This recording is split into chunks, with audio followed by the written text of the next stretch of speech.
Society India, India's voice to the world. I'm Sakal Bhatt and you're watching this special broadcast on just concluded Prime Minister Modi's Laos visit. And on the show, in the next 1 hour, we examine in depth the main outcomes and deliverables of ASEAN-India Summit and East Asia Summit. Prime Minister Narendra Modi concluded his 2-day visit to Laos, participating in the ASEAN-India Summit as well as East Asia Summit. And most importantly, Indian Prime Minister announced a 10-point plan to strengthen partnerships and emphasize the need for stability in conflict-affected region. All that and much more on the broadcast, so let's begin.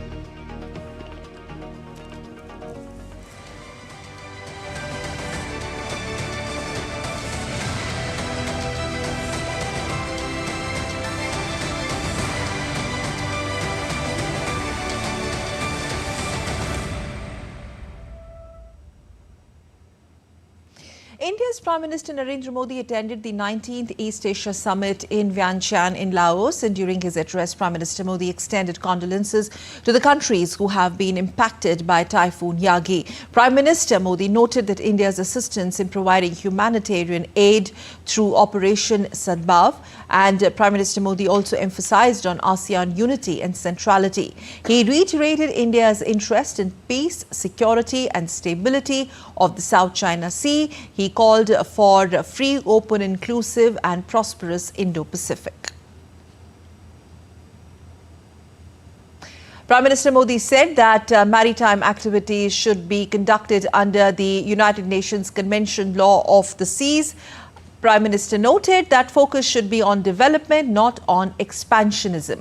He said India's support for ASEAN approach on the situation in Myanmar, adding that the countries of Global South are facing most negative impacts of ongoing conflicts. Prime Minister called for peace and stability to be restored as soon as possible. Prime Minister Modi said that this is not the era of war, reiterating that problems cannot be solved on the battlefields.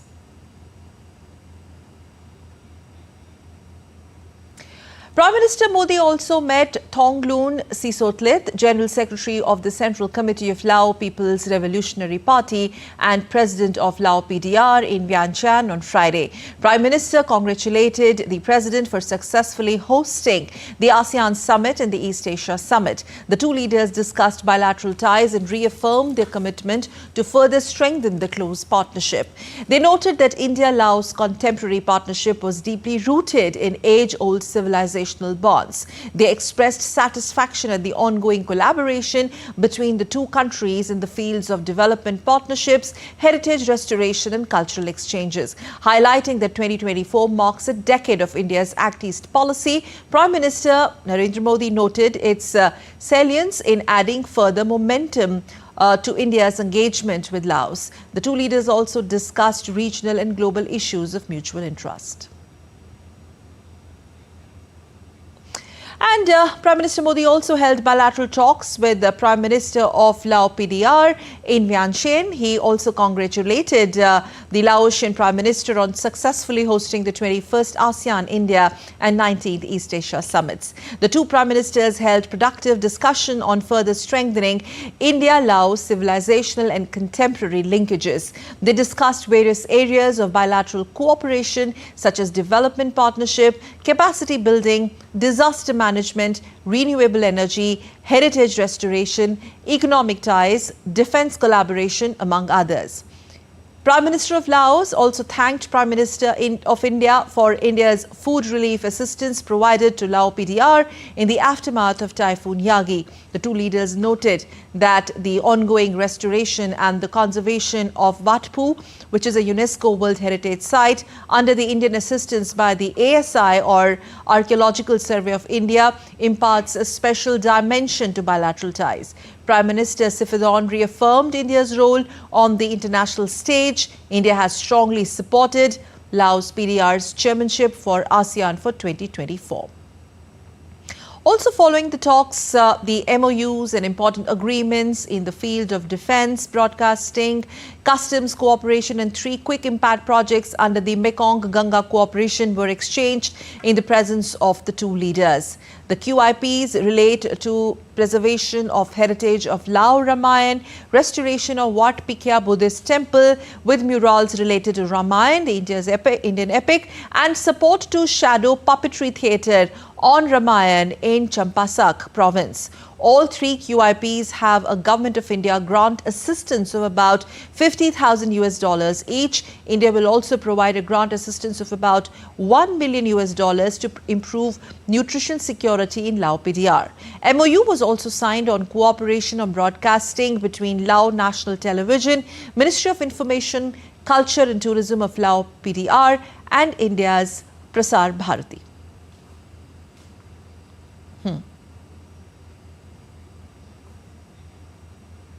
Let's quickly go and introduce our special panel on this special broadcast. Ambassador Veena Sekhri joining us on the show. Also all the way from Tokyo, we have Dr. Satoru Nagao joining us from Tokyo, and in our Delhi studio, Anshul Joshi. Thank you very much. Thank you so much. It's good to see you here in our studios this evening. Thank you, Anshul, for joining us.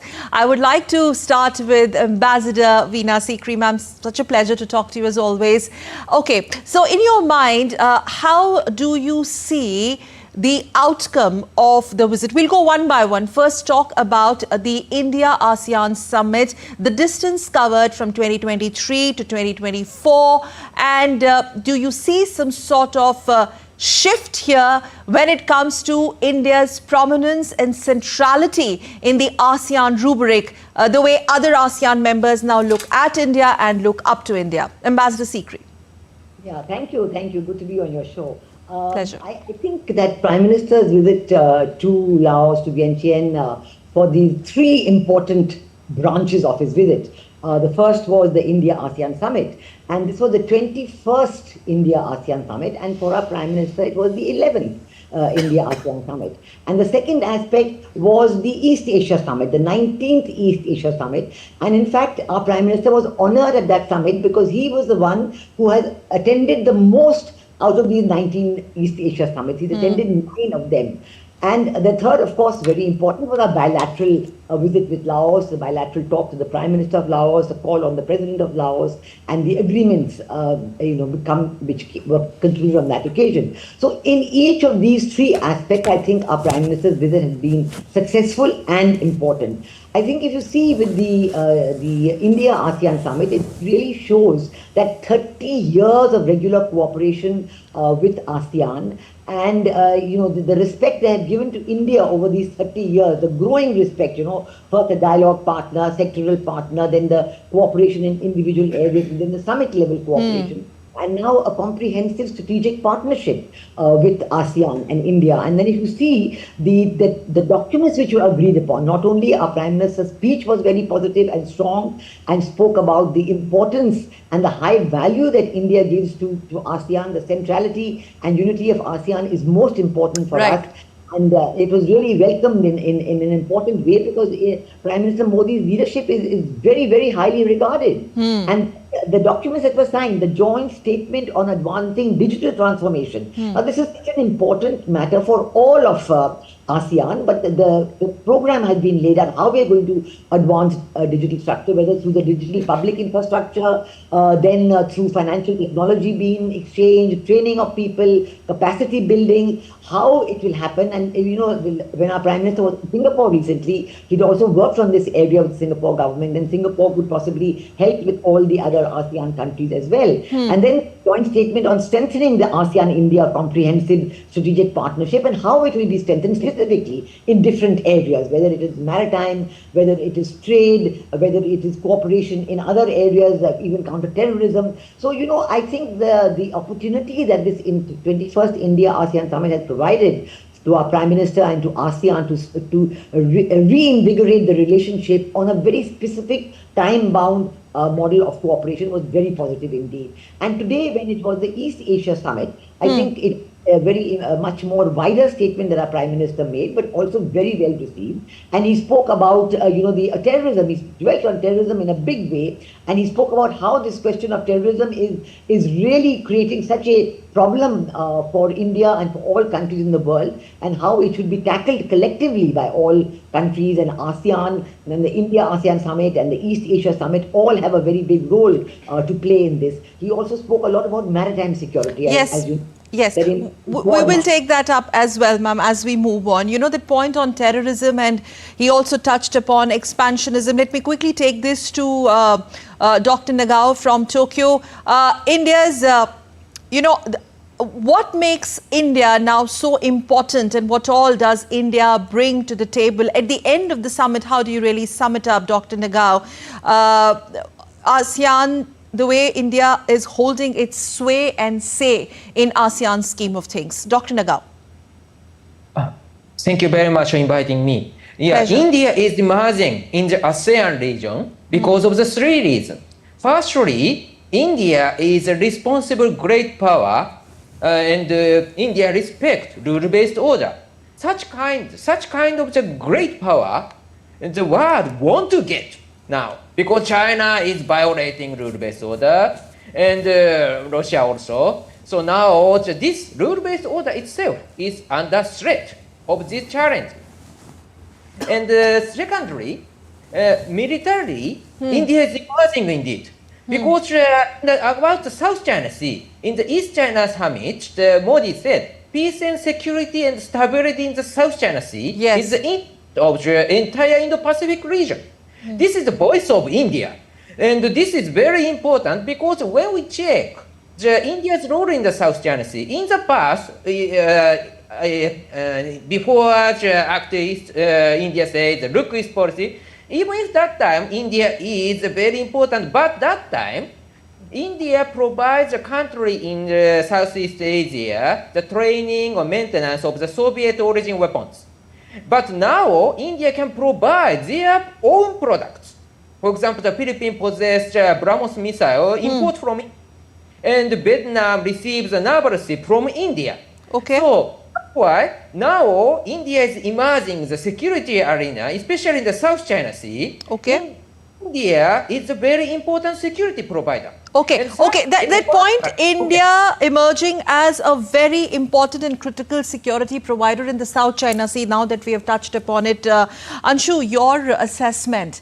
There was this lot of conversation revolving around the summitry, that the whole idea that, dealing with China is challenging because of the ASEAN group's various countries have their own interests / needs, or whatever you may like to call it. And in that sense of term, India emerging as a voice that matters, which balances the misadventurism of a certain ASEAN nation or a dialogue partner. Definitely, and not only at the stage of ASEAN circle. When we take an umbrella view, we can see that at global stage, India is emerging as one of the most trusted defense and security, or for that matter, strategic partners in the world. So that's where my friend from Japan would also agree that the kind of threats a country like Japan has also been facing since past couple of years when it comes to South China Sea and Indo-Pacific region, Japan had to take a decision to remilitarize itself. So the threat is of that level, wherein there are countries due to their expansionist policies, countries like Japan had to take or change or amend their policies in itself. Now coming to India, ASEAN and this entire region, amid all the political turmoils that we are observing today in the world, it is at least a sigh of relief when we look at India's approach, India's philosophy, when what it talks from all these platforms as in ASEAN. So what did our Prime Minister speak yesterday? Right. He spoke of stability, inclusivity and growth for all, prosperity for all. So with this philosophy of Vasudhaiva Kutumbakam, he had last year also presented 12 points so that all the ASEAN member countries can grow together. And this time also he has come up with 10 points. Yes. And I would say that there are predominantly 6 prioritized areas. So first and foremost, definitely definitely it's about defense and security. So India has emerged as one of the most trusted defense partners. Bilaterally, we can see it's the kind of equipments it is building today and providing it to countries like Philippines and other ASEAN nations like BrahMos. And there are tanks also. So with South Korea, we are working on this Vajra tanks and other systems also. So from a journey wherein India was one of the major importers, now we have emerged as a major defense equipment manufacturers in the world. So that is first priority for the region also to stay stable, neutral, and these countries can feel safe and secure. India has emerged as their partner. Second is about environment and energy. All of us know that how after COVID-19 and after this Russia-Ukraine war is already ongoing, and what is happening in West Asian region, there is a major crisis in terms of climate change containment and sustainable development, and for that matter, energy security. So there, India is also working with these countries to ensure better connectivity and resilient supply chains so that we can ensure sustainable development and energy security. Third prioritized area, what our Prime Minister made it yesterday also, is financial security and trade development. So there also India and ASEAN nations are doing a lot. From like past couple of years, you can see a momentum. Then it is about global health issues, pandemics, and better disaster management. So all of us know that how we have been helping ASEAN nations throughout these years whenever they had faced any disaster or any pandemic, or especially during disaster COVID-19. and health, in fact, were also part of the 12-point proposal that Prime Minister proposed in Jakarta. Yes, and last but not the least, it is about ASEAN connectivity. So that's what ASEAN is a lot of also emphasis on connectivity. So infrastructural connectivity, cyber connectivity, and digital connectivity is equally important. Ma'am, Ambassador Sikri, do you see a big uptick now? I mean, if you give us an overview of the deliverables or the agreements that have been signed and inked, and the kind of consolidation of ties, would you say that this summit this could be one of the outcomes? We have covered a greater distance as compared to the previous ASEAN summits. I think that definitely under Prime Minister Modi's third term in the last few months, we have seen a great focus on his active policy. And this is now showing results, because we saw that just a few weeks ago, our Prime Minister visited Singapore and Brunei. And in Brunei, it was the first ever Prime Ministerial visit from India to Brunei. So, Brunei is a full member of ASEAN. It's a very important country. It has been an energy provider to India for many, many years. And so it's very important to meet these countries. Then we had the Prime Minister of Malaysia was in India. The Prime Minister of Vietnam was in India. I think, and now, of course, our Prime Minister is in Laos. So with each of the ASEAN countries, we are building bilateral and multilateral relationships.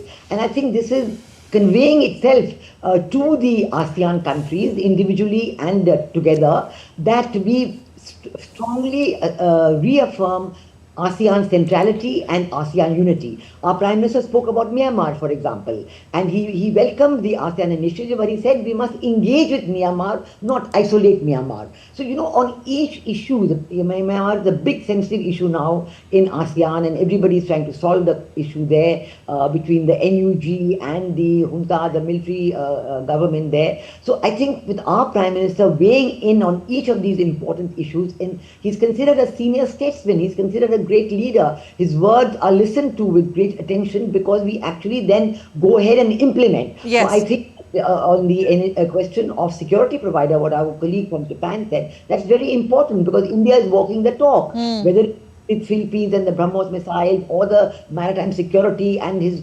reassertion of the importance of the law of the sea, of the UN clause, because China is not observing UN clause at all. They are breaking the tenets, and they are almost terrorizing so many of the ASEAN countries on the question of the South China Sea and ownership and territorial aggrandizement in that area. So I think that our Prime Minister's words on these subjects at ASEAN, his bilateral meetings with so many leaders within the ASEAN region and outside. He met the Prime Minister, the new Prime Minister of Japan. It was a very important meeting that our Prime Minister could have about with him, and of course his bilaterals with Laos are also important. So I think our Prime Minister attaches the highest importance to ASEAN. Last year on the very eve of the G20 summit, such an important summit we were having in India, right, and our Prime Minister was hosting it, but our Prime Minister still took the time to go to Indonesia for the East Asia Summit and the India ASEAN Summit. He attached the highest importance to that, and this is showing in the value which the ASEAN countries and the East Asia members attach to India's statements, to India's programs. I mean, look at the QIPs that we're doing with Laos, the nutrition program with Laos. Whether it is bilateral, this can easily be extended in the other remaining region, to Myanmar, to Cambodia, to Vietnam. We've already given help to the victims of Typhoon Yagi. Yes, so, yes. This combination of the bilateral and the multilateral is strengthening India's relationship with the ASEAN countries. And now we need to work a lot on increasing our bilateral trade, and I would say focus on people-to-people connectivity, because the younger generation in the ASEAN countries does not know, is not aware of the historical past, the civilizational that are there between India and the ASEAN countries. Let me go to Dr. Nagao. Prime Minister also said yesterday, the ASEAN at his ASEAN intervention, that 21st century, in fact towards the conclusion he mentioned that 21st century, Dr. Nagao, Prime Minister said the 21st century is the century of ASEAN nations, reiterating that ASEAN as a regional grouping is, or perhaps has already emerged as a force to reckon with amidst bloc politics, amidst multilateralism, amidst you've Quad and you've got many such groupings, and especially the timings of this ASEAN summit, where we are still half of the globe is still grappling with conflicts and war.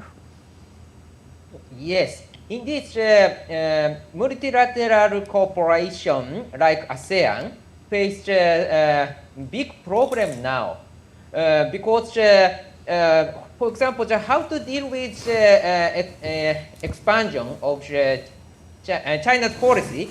How to deal with China is one of the examples, because Vietnam, Philippines, they face seriousness in this case, but other countries still take distance from this threat.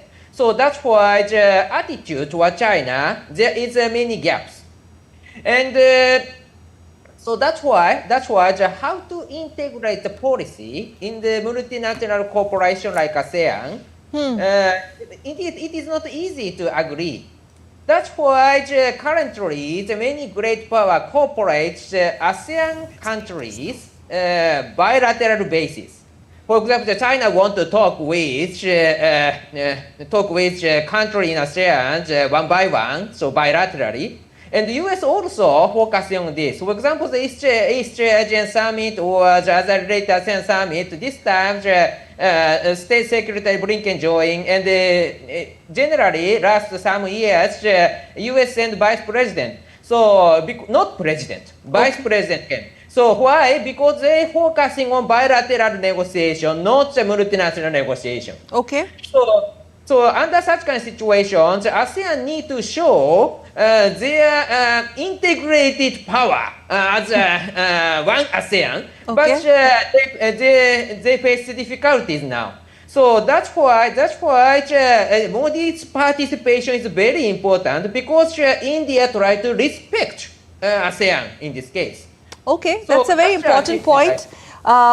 Integration of ASEAN power, Anshu, and I would like Madam Sikri to react. Anshu, you first.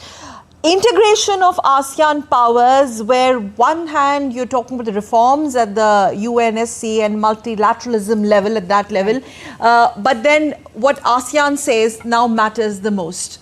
And India plays a vital role in that? India definitely plays a vital role when we look from ASEAN's point of view. Yes. And when we look at a broader picture, then all the objectives taken up by ASEAN and what ASEAN nations want and also looking at the integration or integrated voice of ASEAN, it echoes, it reflects the voice of global South also, Sakal. So all the developing economies, emerging economies with immense power in terms of the natural resources that they have, the kind of geostrategic location that they have, and the kind of cultural heritage that they have. These countries have immense possibilities. These possibilities are still to be leveraged. So Wallerstein has given a theory of world system wherein there are three cores he has defined this global system into, and he kept this core, the epicentral layer comprising all the developed nations who don't have any natural resources. And he had put all the Asian and Latin American, or for that matter African nations, in semi-peripheral, or for that matter peripheral layers, wherein they do have natural resources, they do have skilled workforces, but they lack that technology to come up with manufacturing capabilities. But now we can see that those layers are dissolving, wherein all these emerging economies or global South nations, and I will now take it to the level of ASEAN nations, they have immense possibilities, and that is where now they have realized, understood. For example, you look at bilaterals between India and Singapore. Singapore is heavily investing into India because it doesn't have that kind of number in terms of skilled workforces, and India has emerged as a manufacturing hub on the basis of investment made by Singapore. So that is how they have to come up with a symbiotic relationship, and then they would be able to accomplish all the objectives at national as well as at international news. We're getting some breaking news here. Prime Minister Narendra Modi has arrived back home. Visuals live on your screen after concluding a very productive and successful visit to Laos PDR, where Prime Minister attended the 19th East Asia Summit that was scheduled today in Vientiane in Laos, and ASEAN Summit yesterday. And Prime Minister now, after concluding the two-day summit, arrives back home. Prime Minister made some very important points during his address, besides signing or inking key agreements between India and Laos, and some holding important bilateral meetings on the sidelines of the summitry, amidst all the summitry agenda. Prime Minister Modi arriving back home in India after concluding the visit. Prime Minister Modi, in fact, has noted and emphasized India's interest in peace, security and stability in the Indo-Pacific region, and Prime Minister also called for free, open, inclusive and prosperous Indo-Pacific. And as we stay with these visuals, as Prime Minister returns to New Delhi, the national capital of India, from Laos, Anshul, you were just speaking about the strength of ASEAN nations, where India leads the way. And I'm going to take that point. Just you can conclude your points and then I can take it back to Ambassador Sikri. So on the basis of all these trends and opportunities that all these emerging economies have from ASEAN, and when we add this EAS, I mean East Asian Summit countries, wherein in addition to ASEAN nations, we have the powers of Australia, New Zealand, South Korea, India, Japan and China. So when we look at this East Asian Summit also, there again we can see amalgamation of powerful as well as developing nations. So from there both type of nations can develop a symbiotic relationship. Okay, that's what I wanted to say. After proposing 12 points, can we go back to those visuals, please? After Madam Sikri, coming to you, well, in Jakarta Summit, we saw Prime Minister proposing 12-point agenda for ASEAN, and this time again there's a 10-pointer plan where there is a lot of emphasis on ASEAN centrality and ASEAN outlook on the Indo-Pacific, where India has a tremendous say. He has called the 21st century the Asian century. Your thoughts? I think that's the message, would you say? Yeah, one of the important messages. Yeah, I think, yes, you're right. It is a very important message. I would like to build in what our Prime Minister has said about ASEAN centrality and unity, and about his message for the future role of ASEAN with what happened when our Prime Minister went to USA and the meeting of Quad. I think the Quad and the Indo-Pacific that is a very, very important context that we have to take for this message of as a security provider, economic trade provider, resilient supply chains. Nothing can happen if the maritime security aspect is not looked after. And I think here it is very important because while the Quad fully recognizes the centrality and of ASEAN and the importance of unity in ASEAN, what we have to do is to give confidence to the ASEAN countries so that their needs for maritime security are met. We do know that the ASEAN countries have a big problem on maritime security with China. The Code of Conduct on the South China Sea has not yet been finalized, and China is not abiding by the UN clause, the Law of the Sea agreement. So actually, this is a great matter of worry. But at the same time, the ASEAN countries individually do not say too much on that, but they value greatly this East Asia Summit. The forum of the East Asia Summit, this venue, this forum is so important. Ambassador Sikri, yes, ma'am. I just want just to draw your attention and also your reaction. In fact, this is for all my panelists, but Ambassador Sikri first. You know, the 10 points that have been proposed around this time, very inclusive. And I think, if I'm not wrong, there are some big firsts included in it, where we're talking about conclave of women scientists. And the number of scholarships at the Nalanda University, there is a big uptick in that. ASEAN India Women Scientists Conclave. And then we're also looking at various events and through various ways and means to celebrate the decade of India's Act East policy. And most importantly, 2025 as ASEAN India Year of Tourism, like it's all over India and ASEAN together. No, absolutely. I had said in my first intervention that this aspect of people to people is very important because this has to translate beyond the East Asia Summit into different sectors. Now, this idea of the gender sector is very important. I myself have a group on South Asia Women's Network, which we are extending to Southeast Asia, which brings the women together. And it is really amazing how little the Southeast Asian women community knows about what's happening in India.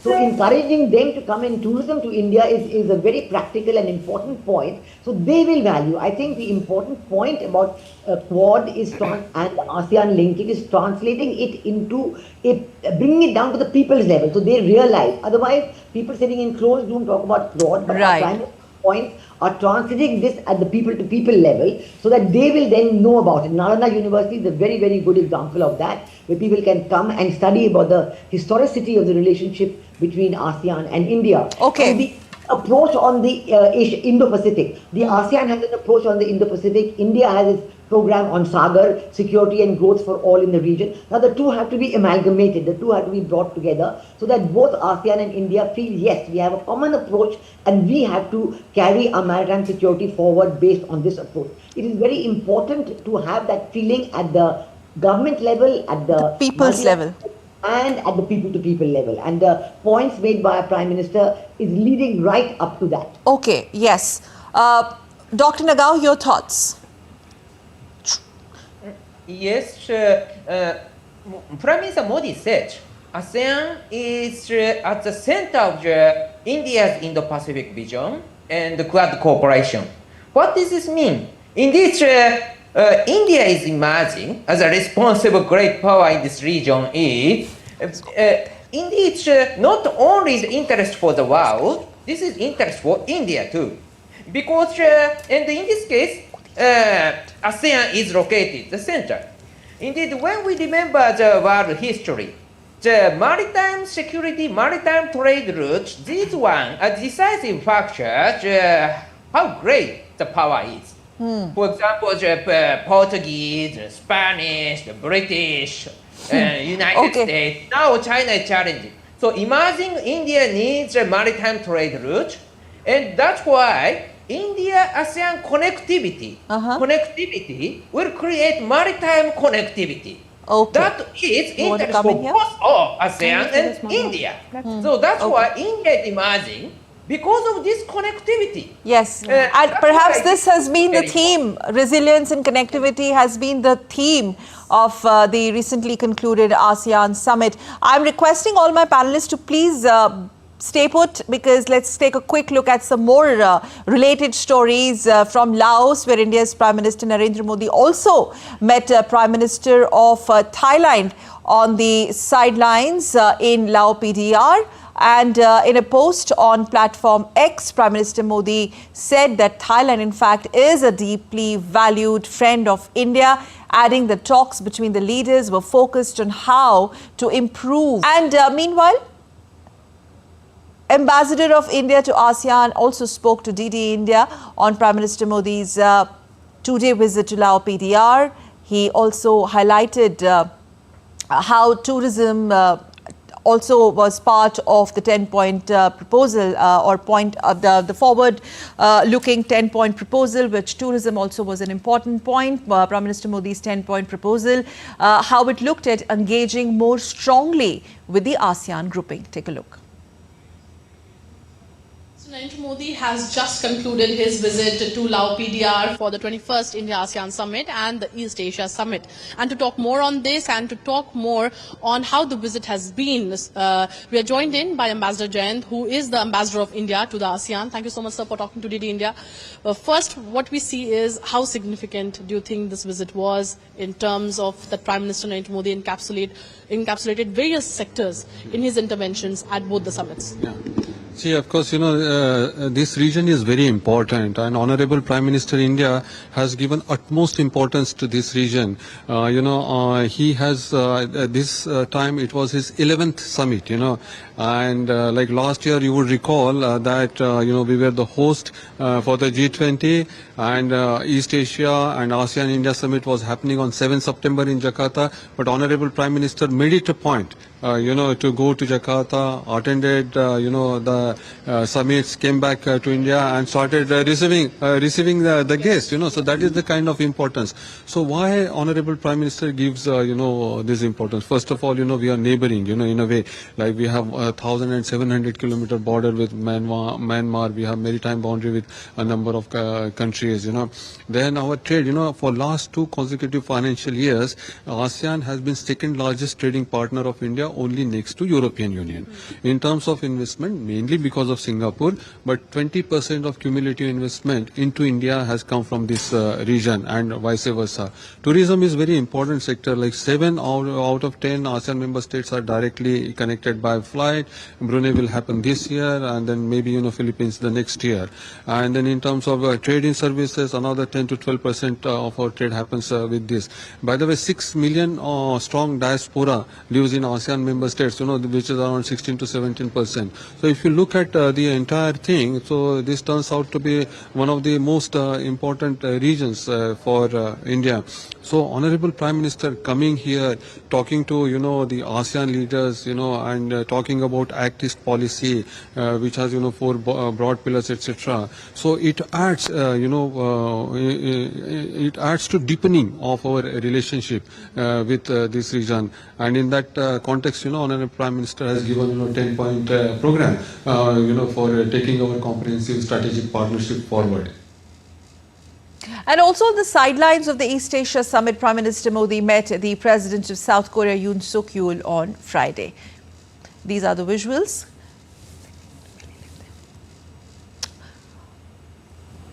Prime Minister meeting the South Korean President on the sideline of the East Asia Summit, which concluded today. Besides this, U.S. Secretary of State Antony Blinken has reaffirmed Washington's commitment to supporting ASEAN centrality during the ASEAN-U.S. summit on Friday. Secretary Blinken also reiterated the nation's or United States stance on supporting freedom of navigation and overflight in the Indo-Pacific, and stressed the importance of maintaining stability in the Taiwan Strait. The DPRK's destabilizing behavior, to Russia's war of aggression in Ukraine, which continues to violate principles at the heart of the United Nations Charter and at the heart of ASEAN's Treaty of Amity and Cooperation. We remain concerned about China's increasingly dangerous and unlawful actions in the South and East China Seas, which have injured people and harmed vessels from ASEAN nations, and contradict commitments to peaceful resolution of disputes. The United States will continue to support freedom of navigation and freedom of overflight in the Indo-Pacific. We also believe it's important to maintain our shared commitment to protect stability across the Taiwan Strait. But whether it's responding to urgent global challenges or advancing the shared hopes of our people, the relationship between the United States and ASEAN will continue to be essential. Let's quickly go across to our panelists. Dr. Satoru Nagao continues to stay with us, and Ambassador Sikri wanted to quickly come in and make a point there. Yes, ma'am, go ahead.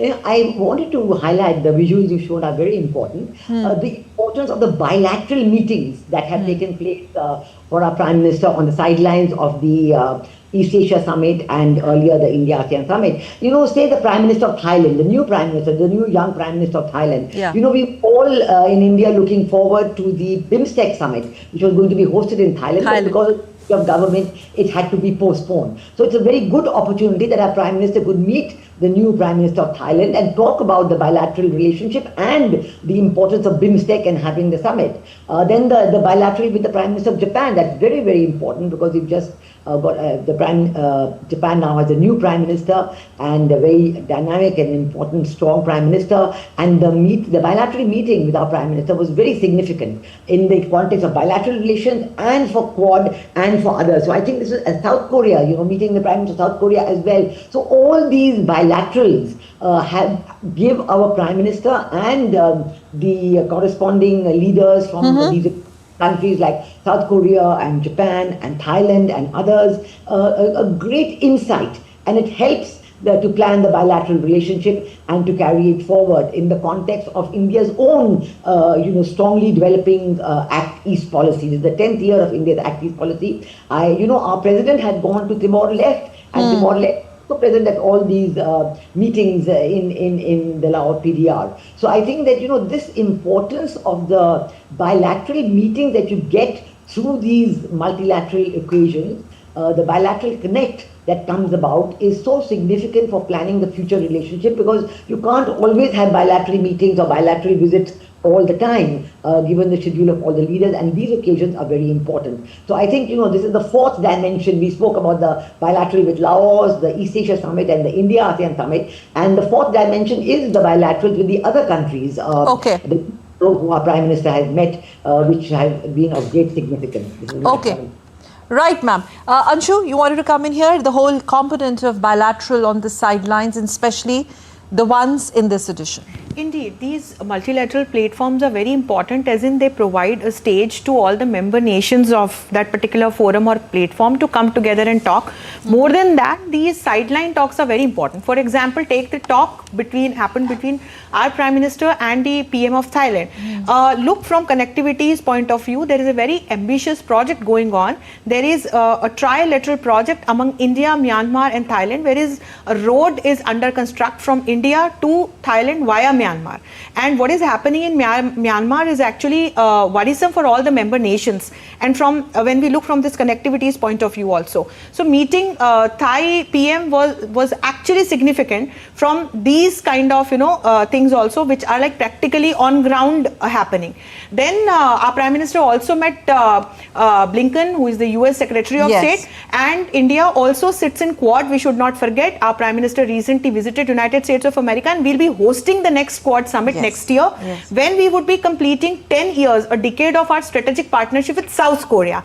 South Korea again is a very significant member of East Asian Summit. And then you had a bilateral here as well, the meeting on the sidelines. So we met South Korean leader also bilaterally. We met the representative from United States of America also bilaterally. We met the leader from Thailand bilaterally. We met the leader from Laos bilaterally. With Laos also bilaterally, we have secured a whooping jump of 23% in our trade relations in past 3 or 4 years. So the current trade is reached to 112.6 million USD. So these bilateral meets are very important, Sakal, as in then they add something substantial to the multilateral meets actually. Okay.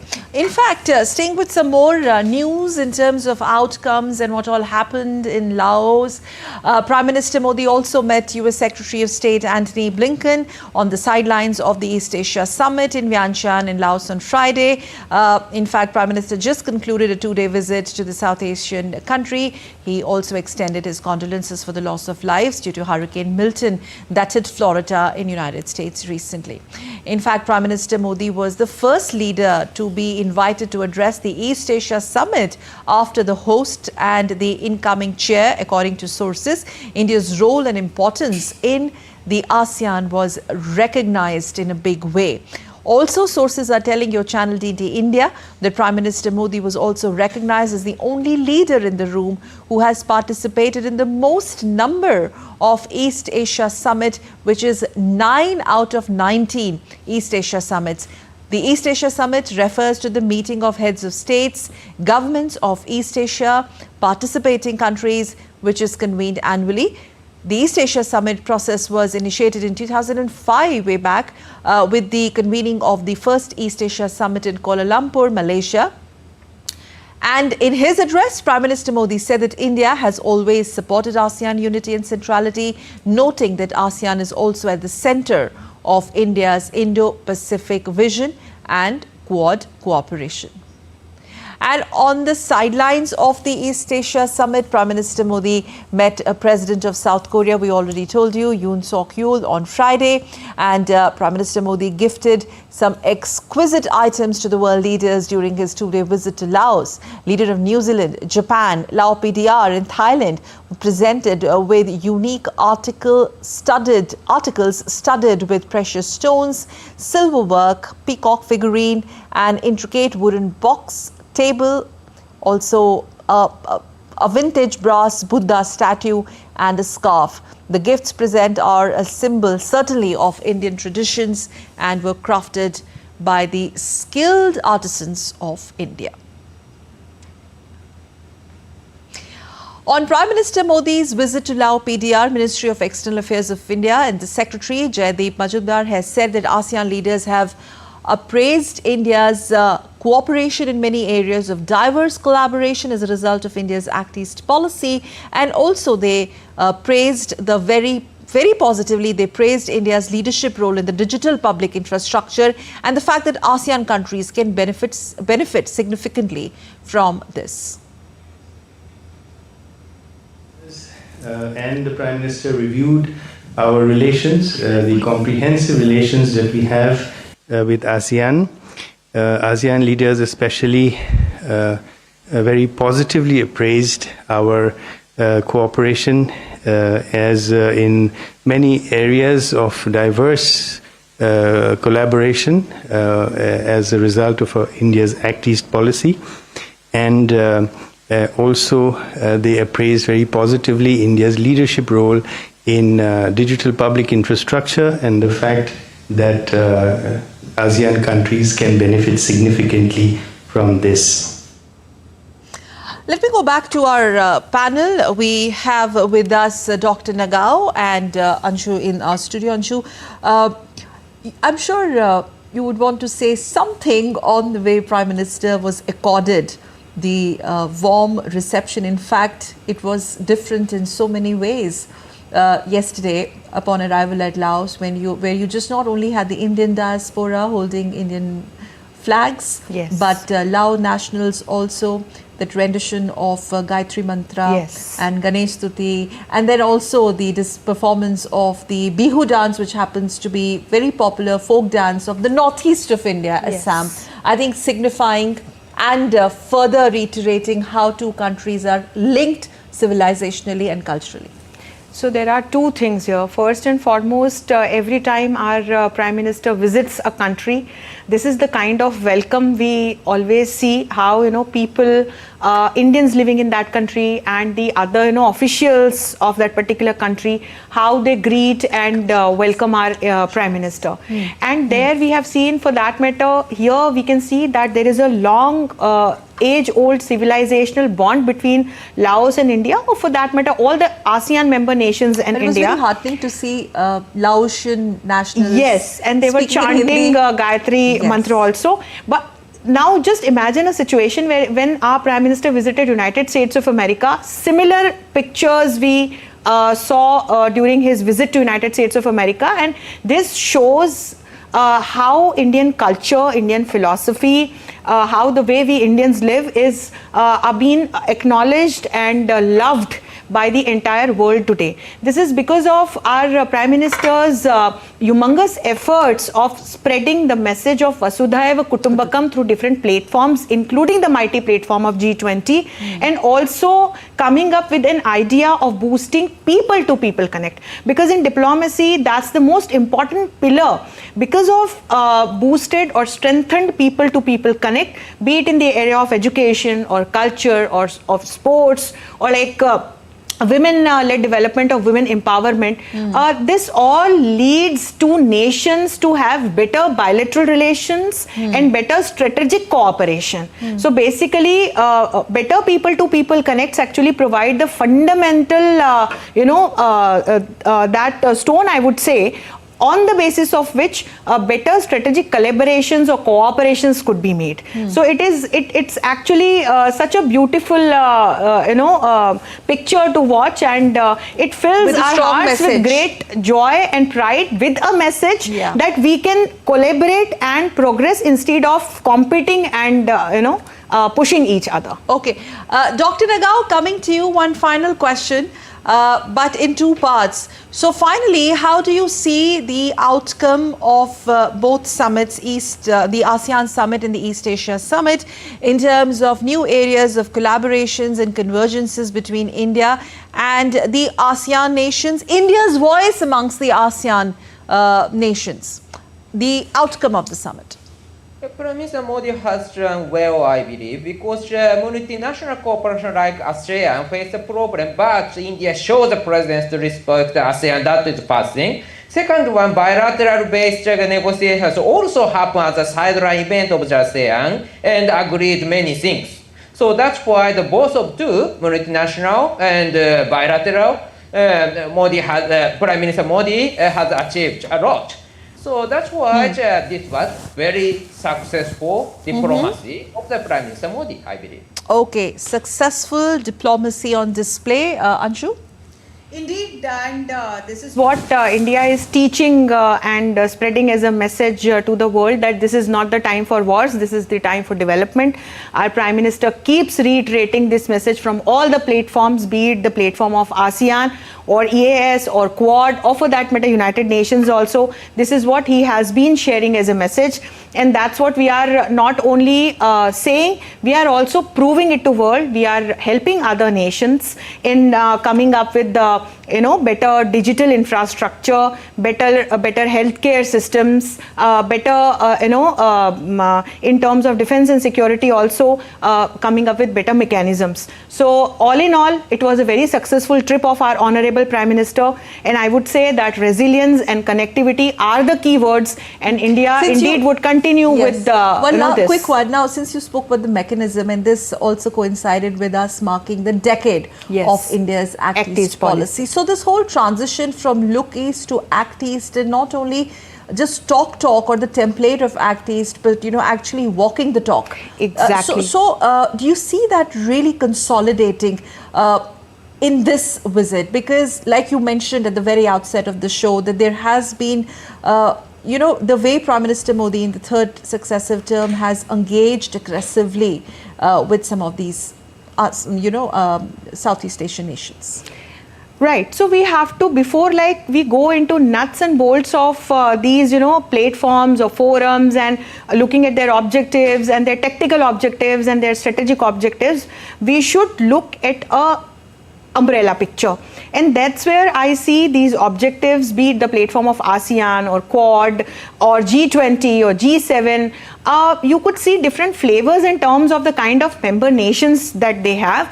But this is what all these forums are trying to do. They are trying to engage nations in terms of boosting their not only economic relations or not only defense and security relations, but also people-to-people connect. And that's what India is also trying to do from all these forums. ASEAN indeed has its own geostrategic significance and indeed economic significance with this 2.9 trillion USD's GDP. Apart from all these kind of things, we have to look into a softer picture of diplomacy, wherein by the end of the day, all these mechanisms, processes, policies are made so that our lives, as in a human being's life, could be made easier.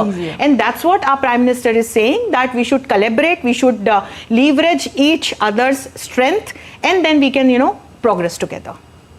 As Prime Minister rightly said, that 21st century is going to be the century of Asia. Yes. Thank you very much, Anshu Joshi ji. Thank you so much for joining us on this special show. And many thanks, Dr. Satoru Nagao, for joining us on this broadcast yesterday and today, all the way from Tokyo in Japan. Namaskar. Thank you. Dhanyavad.